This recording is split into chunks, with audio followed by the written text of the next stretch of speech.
What happens when Asus partners up with Hi-Fi Man?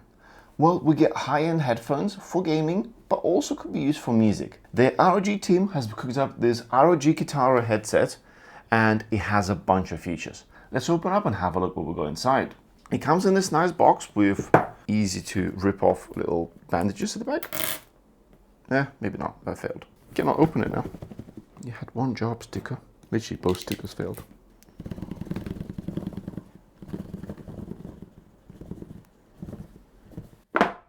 Right, inside the box, we have a custom sound signature certificate. And as you can see, it's actually very flat. But then it kind of goes up to a bit of a curve on the high end. Then we have a quick guide and manual for it.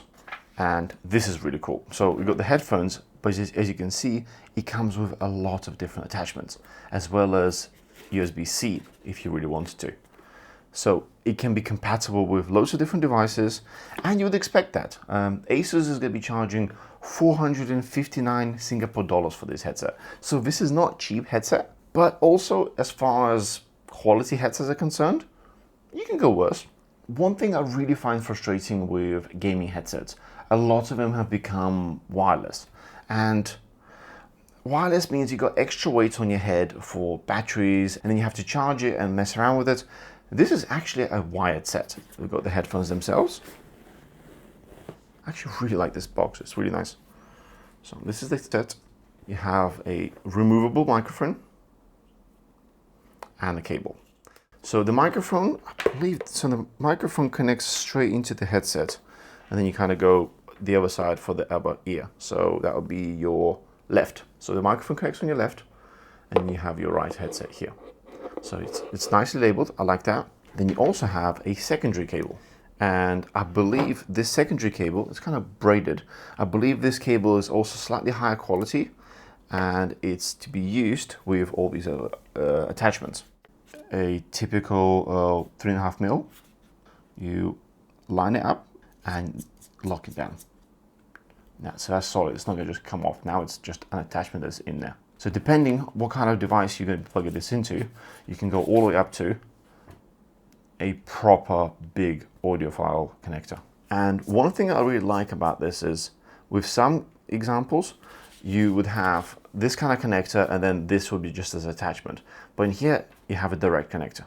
So you're not messing around, you go straight into whatever you want to plug in.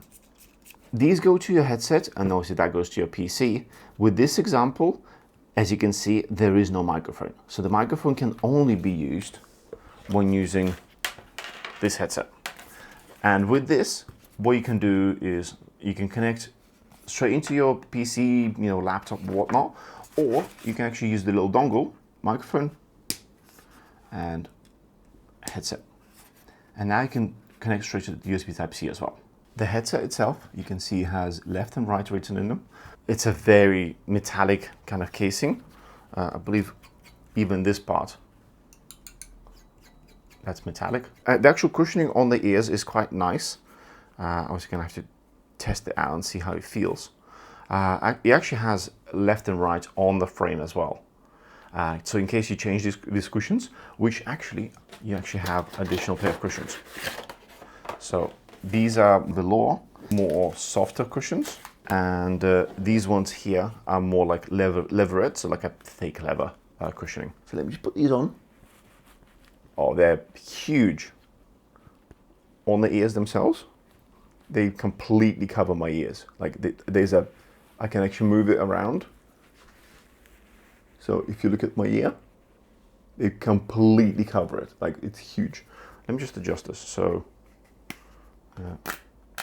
you adjust this little bit here, and if you look from the inside, you have a little actual dots that clicks through.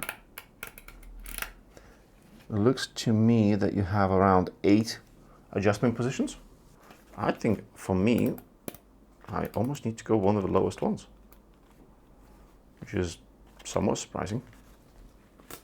Okay, no, it's not. Okay, there you go.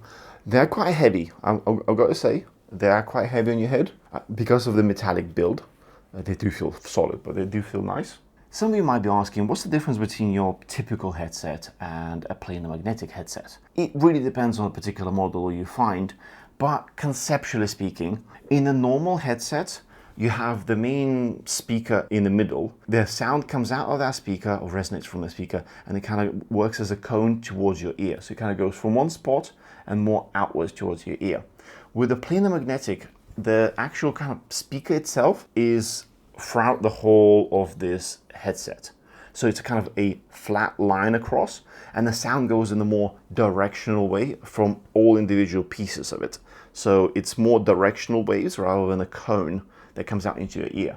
And what that does, again, it depends on the individual models, but generally speaking, what that does, it has a better sound isolation. You should be able to hear more different instruments as a different range. Think of it more like a dynamic range. You get a bit more range and the individual kind of levels rather than all the noise coming from more one location. Generally speaking, it creates a cleaner, crisper sound.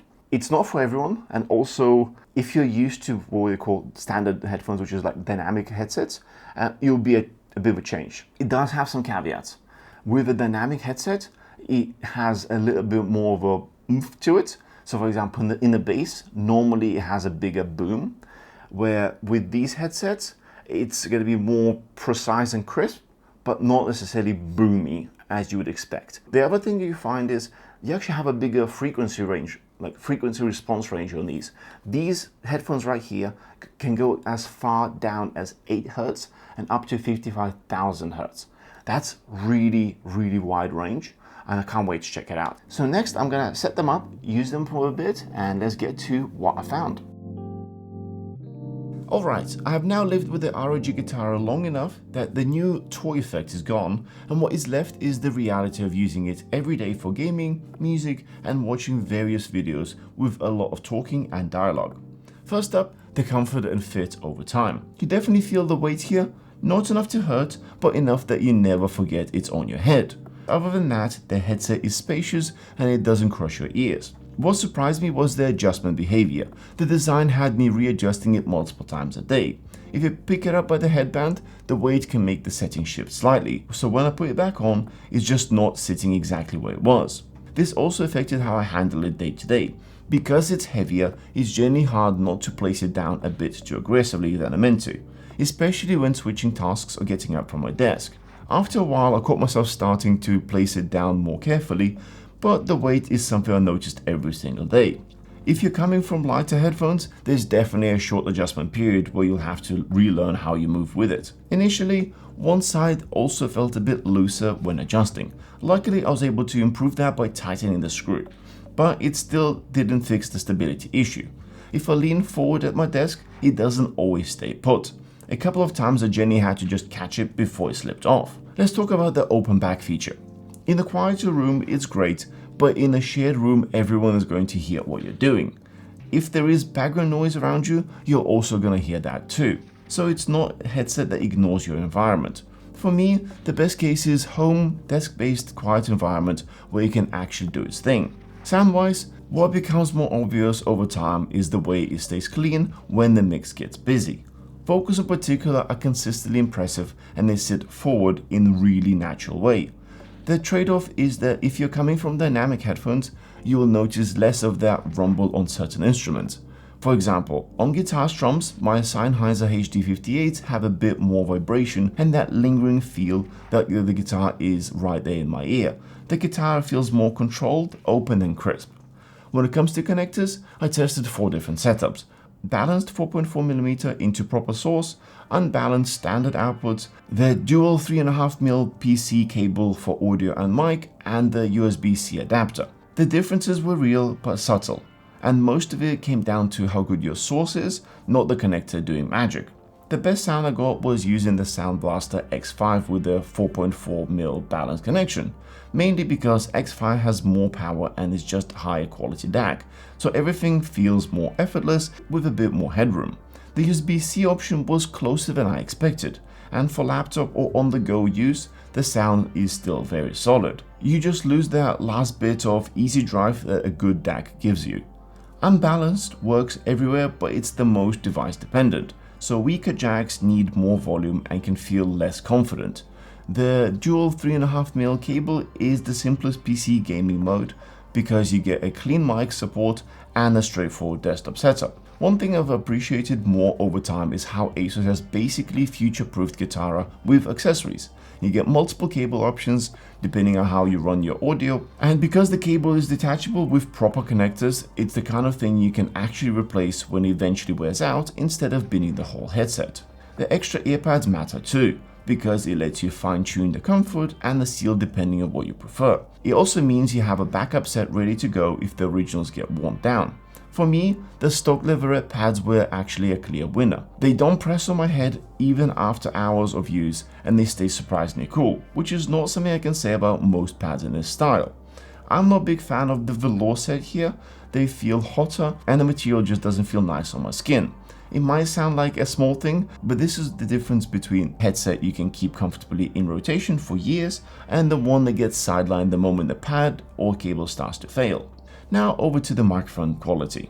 This is the ROG Kithara boom mic with no processing and no filters. This is what it sounds like in a quiet room at a normal speaking volume, with the mic sitting in a natural spot near the corner of my mouth. Let's test if it's going to be picking up any of the typing noises while I'm speaking and what it would be like in a normal gaming setup. It seems like it does pick up some breathing noises, which is a little bit unfortunate. In general, it's obviously not made for studio recording, but it seems to be clear enough for communication. So after a few weeks with it, the Kithara feels like a headset you pick on purpose. I kept reaching for it when I wanted that open, detailed presentation and the clean planar separation, while still having a proper headset setup when I needed it. Even if the giant top band gives a bit of a halo energy like I'm about to respawn in ranked, the strengths are big enough that I kept choosing it. You just need to have the right environment and a minute to dial in the fit. It does leak sound and it's got some real weight to it, but if you're using it at the desk in a quieter space, those trade-offs are easy to live with for what you get back in clarity and separation. What do you think? If you feel that Kithara might be what you need, check out the link below for more details. Thanks for watching, and we'll see you in the next one.